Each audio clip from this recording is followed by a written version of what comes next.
The excess code is a way to store negative and positive binary numbers. Normally only positive binary numbers can be stored in a memory. We consider the coding in the case of a 4-bit memory, as this can be represented simply and clearly. The first line shows all 16 memory entries. The second line indicates how this memory entry is interpreted.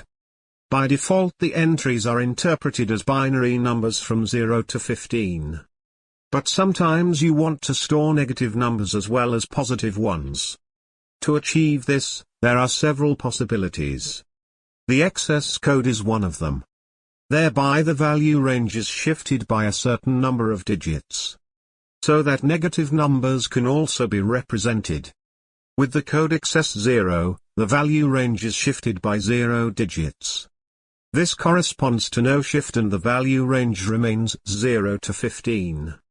In the table, you can now see the designation of the coding, by how many places the value range is shifted, and the interpretation for each memory value. The 0 in the name of the coding says that the value range is shifted by 0 places.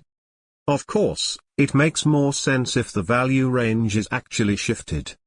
With the coding XS1, for example, the value range is shifted by 1 digit. With this coding, however, only a negative number can be represented. In order to be able to represent more negative numbers, a larger shift must be selected. In the table you can see 4 other examples for codings, with which several negative numbers can be represented. These are, for example, the codes XS2, XS3 and XS4, and the coding XS8. As you can see, the larger the shift, the more negative numbers can be represented. Now we clarify the question of how to proceed if you want to store a number coded. To store a number with excess code, one simply adds it with the shift. After that, the result in the binary system is written into the memory. For example, if we want to store the number -7 with the code XS8, we calculate -7 plus 8 is equal to 1. We write the 1 in the binary system as 0001. Now we can enter this sequence of numbers into the memory. We can also check the calculation using the table. For this we go to the row XS8 and to the column -7. The memory entry is at the top of the column.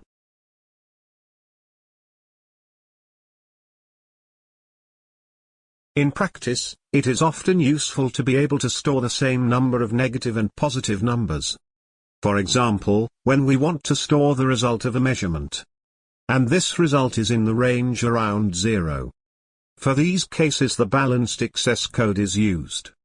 Here, half of the stored values are interpreted as positive numbers and the other half as negative numbers or 0. To calculate the appropriate shift, use the formula 2 to the power of n by 2, where n is the number of bits. Let's use a memory with 4 bits as an example. We put the 4 into the formula and get a shift of 8 as result. So for a 4-bit memory, the balanced excess code is XS8. We will again look at the corresponding line from the table we already know. We can see that 1/2 of the memory entries is used for the negative numbers, and the other half for the positive numbers and 0. So we only have to look at the first bit in the memory to know which sign a number has. The most significant bit gives information about the sign. With a 0 the number is negative, and with a 1 it is 0 or positive. This is helpful in case the sign of a number is needed to be checked quickly.